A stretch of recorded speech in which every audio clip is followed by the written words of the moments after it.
Firstly, my hair looks messy. Second, this is the first vlog post I've ever done, so it feels awkward. And in 12 hours, I will be checking into UCSF for my living kidney donation and surgery. So this is the end of a many months long process for me that kicked off around September, October. So I've definitely had time to think about it and process it, but now it's finally happening. And at this moment, I am feeling kind of nervous, but I'm mostly just looking forward to having it be done with. Excited to go forward with the future.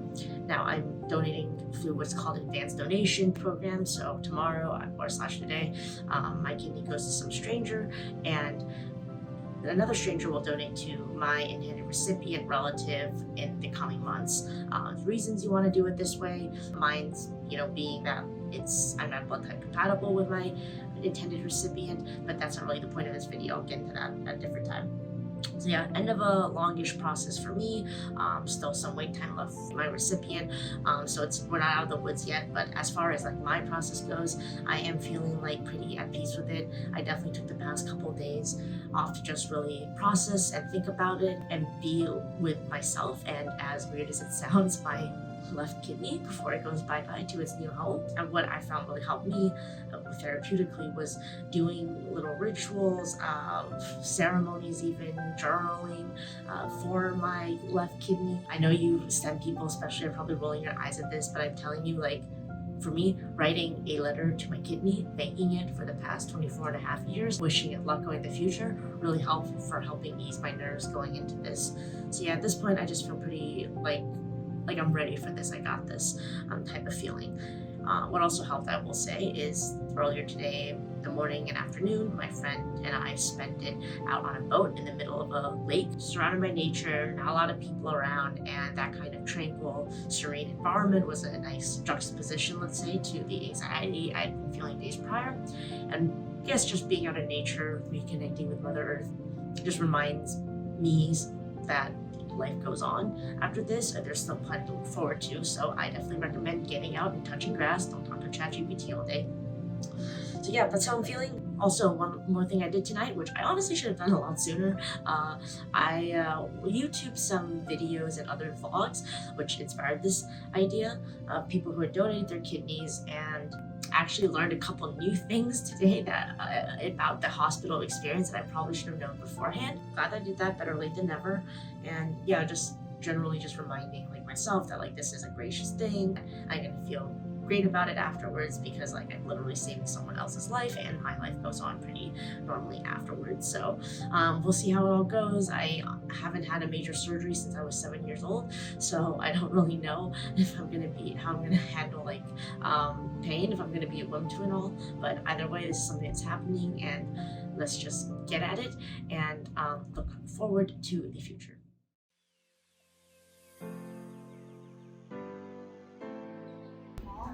Okay, in the pre-op room, let it be known that I am the youngest and probably the healthiest person in this room. Granted, people aren't all here for transplants. I'm the only one who is. But yeah, now it's down to business and a little bit of nerves, but it's just, I guess, go time now. And I hope that the person who gets this is going to be healthy and that they're going to be responsible after the fact, because that's obviously consideration every time I walk into a building and I see like a lot of people in the hospital who are very unhealthy. And granted, sometimes it's not their fault, sometimes it's because of a lifestyle issue of theirs. So yeah, that's honestly my opinion, is like, or how I feel is, I hope that the person who gets this, if they're here because of poor lifestyle decisions, whether forced or not, I hope they change that.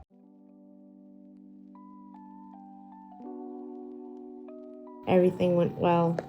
I evidently felt good enough to tell the nurse in the post-op room that about UFC fighters and ice chips. They checked me. They like did a couple of tests. And honestly, like it, because of where the incision is, it kind of feels like a bad period. They have a lot of numbing stuff, and I took Oxycontin. But yeah, like, I don't know. Maybe this ends up feeling more like a legitimately bad menstrual cramp than anything else. But thank you for checking in. It went well, went smoothly, and yeah, like I felt good enough to also want to drink broth and have it. So all good. I'm just waiting for him to come back now with my stuff so I can charge my phone.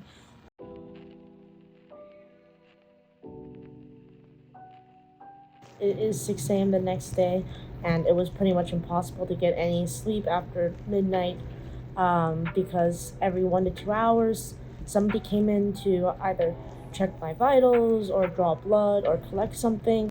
And from my understanding, that's going to continue. So for the next days, hopefully I'm discharged tomorrow. But yeah, I guess hopefully I go to bed a little bit earlier or try to. And I guess that's the one good thing about having been on anesthesia for 4 hours is I technically was asleep for a little bit, enough to be functional. As far as pain goes, like they've been giving me Oxycontin and I've been taking it, though I wanted to try to avoid taking it, but basically found that after the numbing in gel or whatever they put in my stomach wore off, probably a little while ago, it was kind of impossible to fall asleep without taking Oxycontin. Like the pain is bearable kind of when you're awake, but it's really difficult to do that with sleep. But also, with all the stuff hooked up to me like this, and there's compression pads on my legs too, so yeah, with all that combined, it was just hard to fall asleep, though I was able to sleep for I think about 2 hours, fully snoozed off, which I am happy that I got that too, plus the 4 from anesthesia and recovery. I was only out in the recovery room for like 20 minutes. The main issue for me is when I cough, it's quite painful because it's like tugging at like the actual incision itself, though I found out that if you use a pillow to press it down when you cough, that helps. They want me to clean my lungs, like prevent pneumonia, obviously. But yeah, anyways, so I'm not in the worst pain possible. It's nothing compared to childbirth, but overall, kind of feeling tired and like just wanting to get out of the hospital, because I thought this hospital stay would be at least somewhat relaxing, but it's not, because people keep coming in to poke and prod at me, and I'm kind of honestly in like a I don't want to see people mood as a result.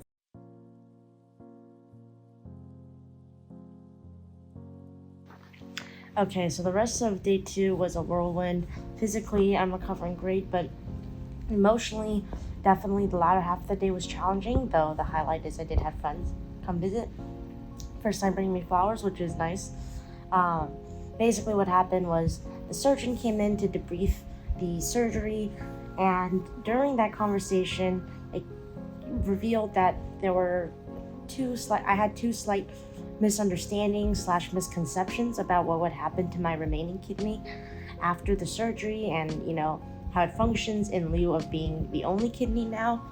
And essentially what I think happened in terms of my misunderstanding, which I'm not going to get super technical into, is that this has been a long process, and I've talked to a lot of people, read a lot of source material both from UCSF and online from other sources, and I think at just some point, it's like a game of telephone. I thought that my kidney function overall would halve since I lose 1 out of 2 kidneys, and then it would climb back up over time. So the EGFR would halve and then climb back up, and the kidney would physically enlarge to compensate for the missing one. Now it turns out that that's not the case as far as the enlarging of the kidney goes, and as far as like the function halving and then going up. It's like yes and no. It's kind of a technical explanation, but that's not really the point. And the point I want to get across is that essentially, even though this is not a misunderstanding of practical significance, because at the end of the day, the deed is done, it's still not easy to hear that after you do something irreversible, right? It's about patient education and clear communication. I'm not a medically trained professional. I think what most likely happened was, I could have read some source material that was incorrect online, which the surgeon did mention, but I'm pretty sure that at some point during the process with UCSF, which is specifically when I went in for a full day evaluation with them to get all my tests done, I had spoken to nephrologists and some other people, in UCSF on this, who are relevant in the kidney transplant process, and they had either portrayed my misconception to me or they didn't correct it. And so I think what happened most likely was I had spoken to a younger doctor, and I think when medical professionals try to explain things to people, especially with people who don't have medical backgrounds, they kind of struggle to find that Goldilocks, right? They're trying to find that Goldilocks where if they make the explanation too technical, you're not going to follow along. But if they keep it too vague and try to put it into layman's terms, then it kind of leaves room for interpretation, and that can lead to misunderstandings. And I think that's probably what happened in my case, given that at least one of the doctors I spoke to was on the younger side and probably not as experienced with patient communication. It's not in and of itself, misunderstanding's not a big deal because it doesn't affect, me practically speaking, but it was emotional for a moment to hear that I had a misunderstanding after the fact, because then you start thinking, what else did I not understand about this process? The surgeon was, I think, pretty reassuring and supportive. He said he would convey my feedback to the team that I spoke to at UCSF so that, this doesn't happen again. And I take that for what it's worth. I have no complaints about the surgery itself. I think a lot of people in more technical fields just often struggle to communicate well with people. And that's kind of the same reason why, as much as people shit on teachers, teaching is legitimately its own field. It's a specialized degree. It's not as easy to explain things to people in a way that they understand as you may think it is. You could be super smart in your field, but then absolutely ass at explaining it to somebody. Another thing that happened was, my surgeon did want to give me pictures of the kidney that he'd taken out, because they did ask for that. I honestly didn't really want to see that immediately, but I knew that I would regret it if I didn't have it at some point. So I asked him to take the picture. He came in, wanted to airdrop it to me. I asked him if he could email it because I didn't want to see it immediately. I could open it later, but he didn't really understand that. So he airdropped it to me anyways. And how many surgeries does he do? He's so desensitized to this stuff that to him it's oh look, it's this beautiful organ, beautiful work I did, kind of like an arts and crafts piece. But to me, I'm it's not. No, that's gross. That either looks like a pig kidney that I saw off a shady Chinese on the shelf of a shady Chinese supermarket, or that's my literal missing organ that I'm never getting back. I know it's going for a good cause. I know it's saving someone's life, but it's a huge thing. It's this big. You took that thing out of me, and it's just not the same. We're looking at the same thing, but we're not having the same interpretation. So I think that's just one of those things to kind of be conscious of, when you do work in a field like this and you get kind of desensitized to things, is being able to meet patient education, being able to meet the patient where they are rather than where you think they are. So that's kind of my takeaway for yesterday. But yeah, the combination of those things kind of led me to have a little bit of, I don't want to call it an anxiety attack, but I was getting really anxious when I started going to bed last night, which I anticipated was going to happen after those days events. And it certainly was not helped by the fact that the nurse was discouraging me from taking OxyContin, even though I was within, it was within the time limits or time parameters. And I think honestly that probably contributed to a lot of the panicking, because Oxy does calm you, and then obviously being in physical pain does not help me. And part of the anxiety was also driven by the fact that I knew they were still going to come in every couple hours and poke and prod me. So, going down the hall, if I don't sleep now, then I'm not going to catch sleep, which is going to lead me to not sleep because I'm panicked. A combination of all those things made the latter half of yesterday not great, but in terms of the daytime portion, it was good. Physically recovering fine. I'm not bloated at all, which was something that YouTube videos had said that was going to happen. So I'm glad that didn't happen. But yeah, that's kind of the update.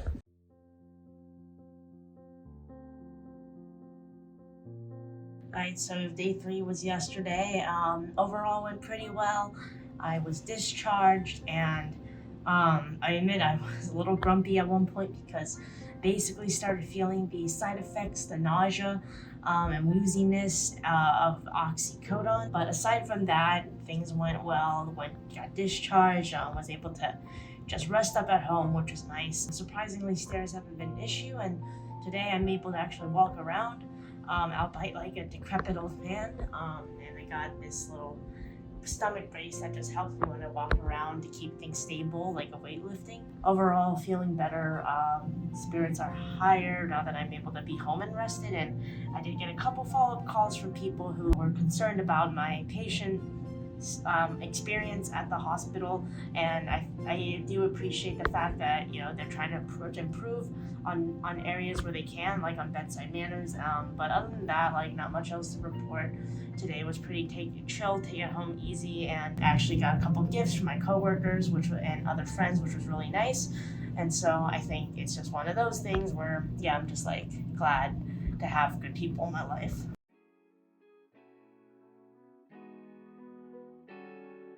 So I'm quite behind on my recovery log, but I think this is a good day to actually do an update because I'm taking a very beautiful walk in a very scenic area along the waterfront, Mission Bay, the gentrified area.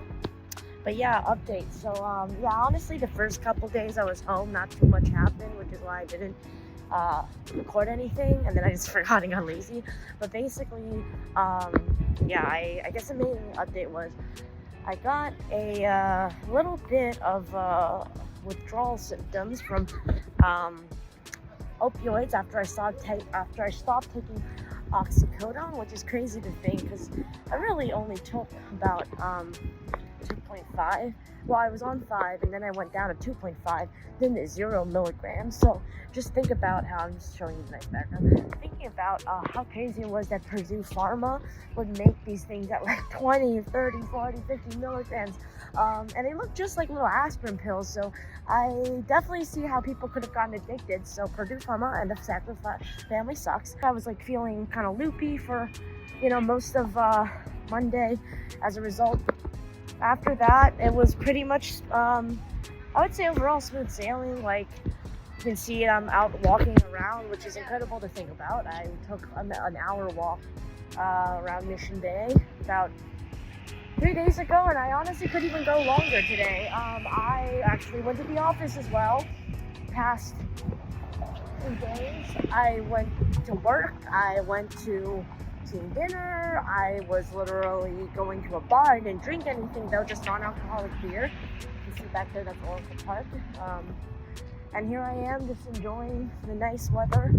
It's a warmer weekend in San Francisco, and walking is good for me. It's good to help reduce swelling, which I do still have some and some pain, but every day it gets better, it gets easier.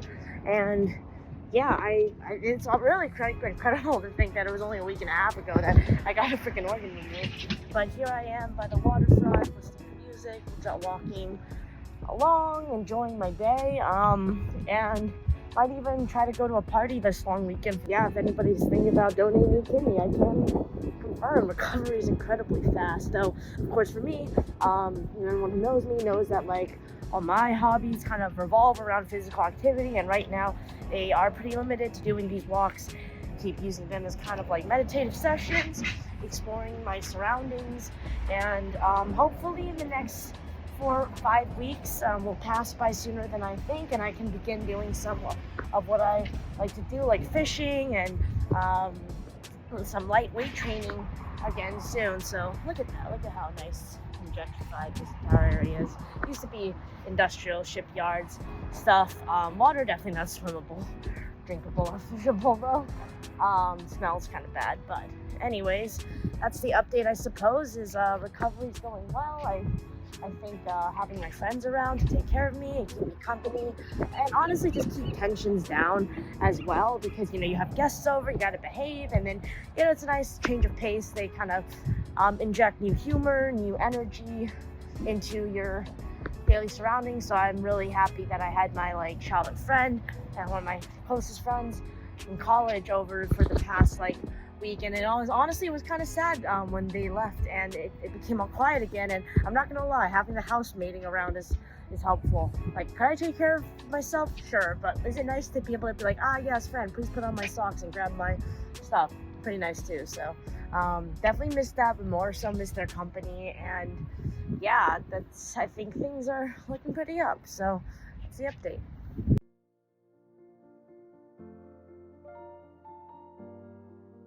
So I just read, or rather reread, my recipient's letter for the however manyth time, and I'm not gonna lie, it gets to me every time.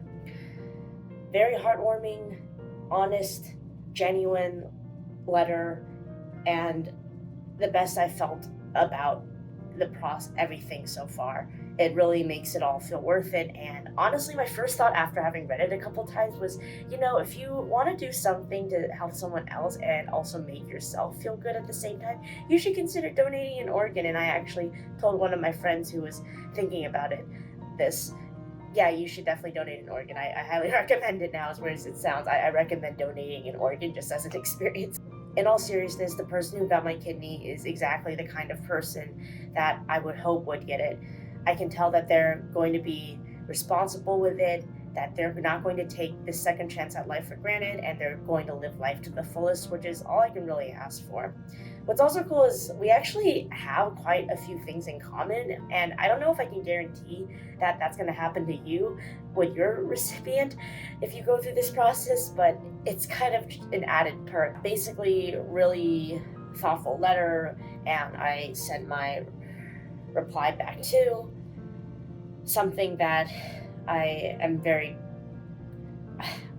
I'm just happy to have gotten it, and I'm very grateful to know that my organ is now in good, responsible hands. What's an even better feeling that I didn't actually think about until I read this letter just now was it's not just about you're not just touching the life of the person who receives your organ, you're touching the lives of those around them too, their family, their friends, parents, kids, siblings, nieces, nephew, whatever. Like it's an impact you're able to have on multiple people, a ripple effect, if you will. And for some reason that didn't occur to me until just now, and I don't really have anything else to say except that it's a really nice feeling. What's funny is that I actually did have a letter written and ready to go once I entered the surgery room. I actually had written it before my surgery and was ready to send it off, but the transplant team actually told me that my letter was way too detailed and that I had to water it down to be like, I hope you are doing well, very boilerplate language, and that just didn't feel quite authentic to me. So I kind of waited for a while just to think about it, because I understand their concerns, which was it's a lot of emotions going on. I think if you're the donor reaching out for the first time, they just want to make sure that you're not saying anything that could be misconstrued negatively by the recipient. So I just decided to wait to see what would happen, because if I wanted, this was something that was important, and I wanted to be able to have my own voice, use my own words, and not just send out a generic boilerplate letter. So luckily, I received this letter first, and I think they're probably less stringent with the actual with the recipient than for the donor. I was able to reply back without any censorship, if you will, from the transplant team at UCSF, and yeah, I hope that there'll be more contact from this point on, because I think that's a really cool connection to be able to have with somebody, if that's possible. So that's how I feel after reading this, and that's all I really have to say on the matter. Is I'm very happy and grateful to have gotten it.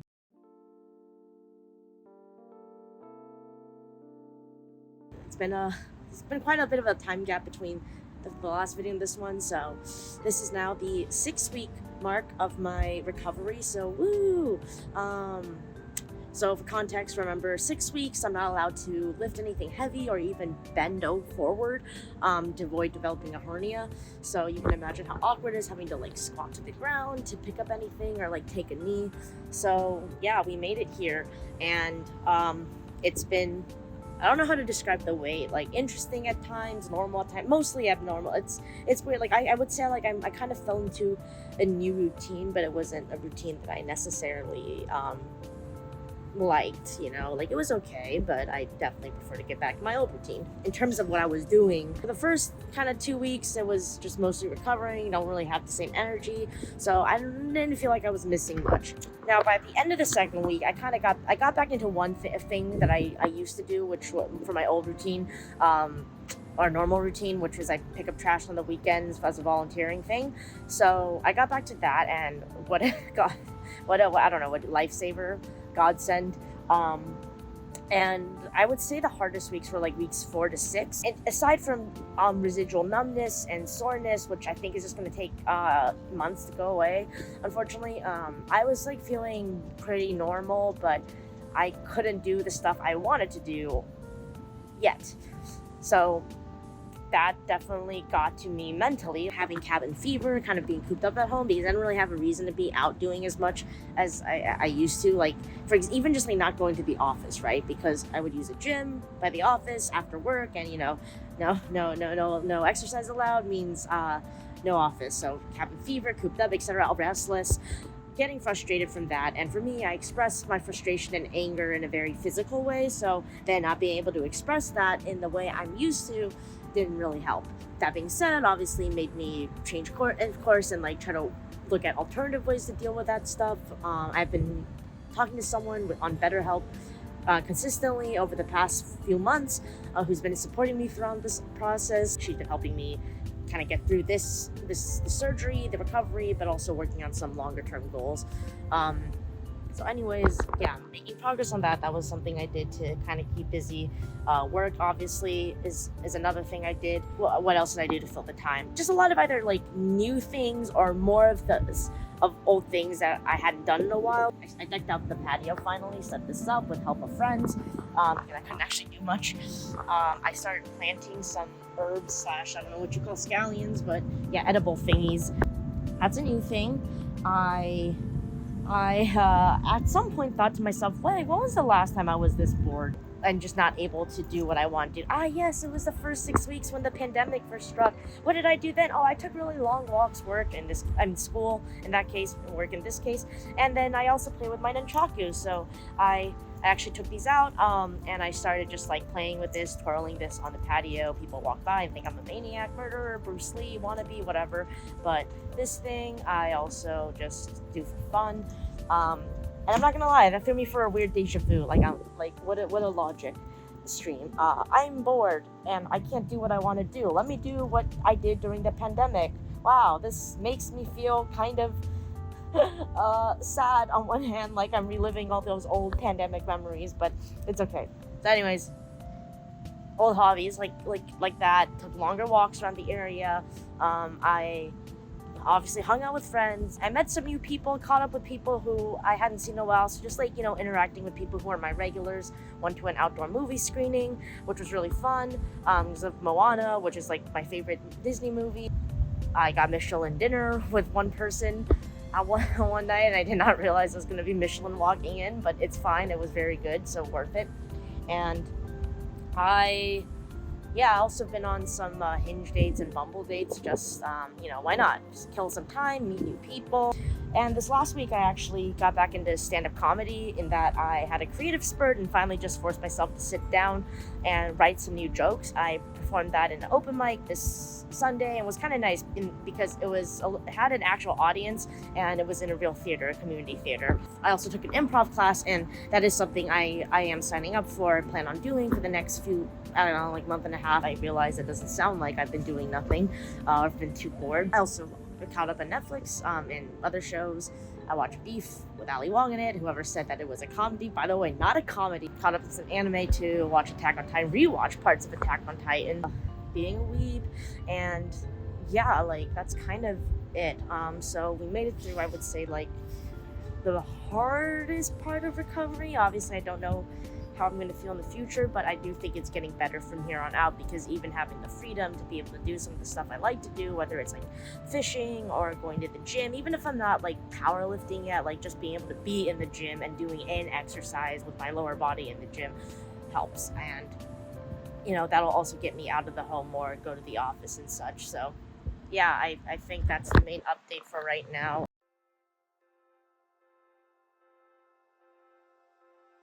So it has been a few weeks since my last video, and I think this is going to be the last one of this series. I realized I could actually make more videos about other aspects of this journey, like dealing with an ill family member or the process of getting evaluated to be an organ donor, the medical tests you have to go through, but I'm going to keep this one focused on the kidney donation surgery, the before, during, and after. So physically, there's really not much to update since last time. I'm still not lifting what I used to be lifting in the gym. Sad. There go my gains. But I'll get there eventually. I actually felt sore around my incision area after doing some abdominal exercises last week, which freaked me out a little bit because I was worried that I had torn something internally.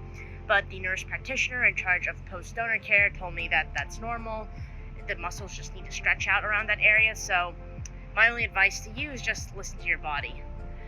I guess one thing that I still need to do is go get my annual physical with my PCP. I am curious what my EGFR is now. For context, EGFR is a proxy for kidney function. Before the surgery, it was 130. It could be higher than 100 because he had 2 kidneys.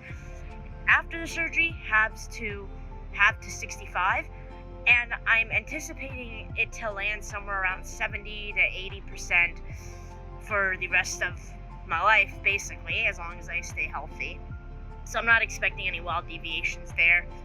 And I've been told that the numbing I feel on my left side could take up to a year to fully go away, for the nerves to fully wake up, and it might be hypersensitive for a while. It actually has been feeling more sensitive than usual the past couple weeks, or past week.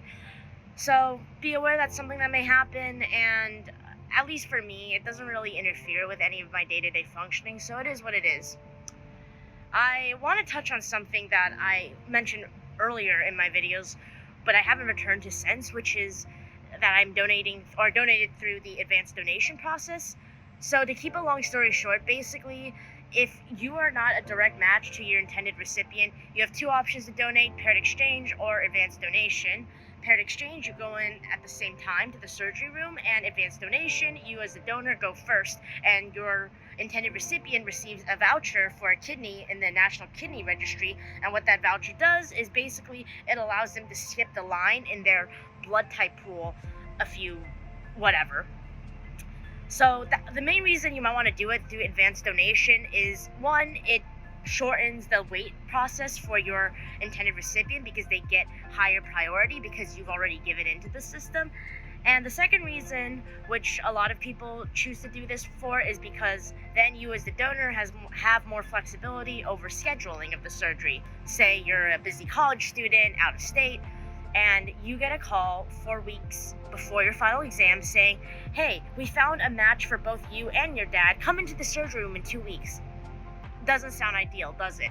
So as a busy college student, you would probably choose to have your surgery during summer break, sometime you have more downtime, and you don't have to worry about it for the rest of the semester, and your parent can go in whenever they find a match for them. So those are the 2 main reasons you might want to do this through advanced donation. My reason was primarily to save time, but there are some downsides, and the main downside is that depending on your intended recipient's blood type antibody combination, you could be waiting anywhere from a couple weeks to a couple months for them to find your intended recipient a match. Unfortunately for my family member, it is on the longer end of things, so that wait has definitely been frustrating. As of the making of this video, they still haven't gotten a call, and I think it's going to be a couple more months before they do. And I have definitely felt at times that this feels unfair, like the world is unfair. How come how come I've suffered and my relative is still on dialysis suffering? And sometimes it feels like nothing has changed, and that definitely is grating on your patience. So if you feel these feelings, I encourage you not to invalidate them. Just keep in mind and constantly remind yourself, as I'm trying to remind myself, that at the end of the day, this is going to be worth it. Because even if you do donate through advanced donation, the benefit is you have a definitive timeline in sight. So we've been told that we will find your relative a match between X and Y months. So even having a sense of an end date for this ordeal brings a peace of mind. Now, of course, it is really important that once you get closer to that end date, you have to be super careful not to get sick, for your relative not to get sick, no accidents, nothing, because if you get COVID a day before surgery, then they're not going to wait on you to do the surgery. That kidney goes to somebody else. So at least that's what I understand. So definitely be careful. As I said, having an end date in sight, it brings a certain peace of mind, and the mind is really what I want to focus on for the last couple minutes of this vlog series, because in the course of making these videos, I have realized that for me, the mental journey has been so much more interesting than the physical one. If you're a young, healthy donor like me, your recovery is pretty linear as long as you don't do something stupid. I also didn't want to delve into the medical side of things because the MD will explain that to you. But what the transplant team isn't necessarily going to tell you is how to mentally, emotionally prepare for this journey. The last step of the donor evaluation process was an interview with a social worker who just wanted to make sure that I was making an informed, voluntary decision and I didn't have any major mental illness. One thing she said to me that stuck out to me was this: some donors, not the minority of them, develop resentment and anger towards their recipient after the donation, or they develop anxiety and depression, some of it health anxiety, some of it is unrelated to the surgery. But nevertheless, that's what I found interesting and what I want to touch on. I think that the best way to ensure that you don't become one of these people is that you do not go through this process on autopilot. I think a lot of us go through school, work, even major relationships on autopilot, and if that's a new term to you, here's a few examples of what that looks like. You hate your college major or job, but you don't quit it or change paths because family expectations and it pays the bills. You have fallen out of love with your romantic partner, but you stay together because that's the status quo, kids, house, whatever.